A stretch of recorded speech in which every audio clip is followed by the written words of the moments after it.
Dear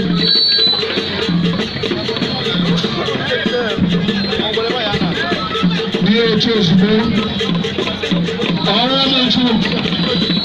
former Polish priest in Canary, which met a margo, which would a margo, I can and the bucket, women make Ibani Rosa, Nalono. Thank you, Bucket, your time is rounding up. Ya unu message unu demonstrate this acrobatic journey we must can do so.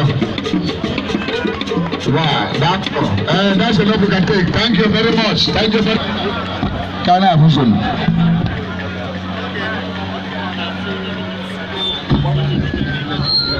Regal come Regal also short. They are even not 5 minutes. Only a 5 minutes was a good thing.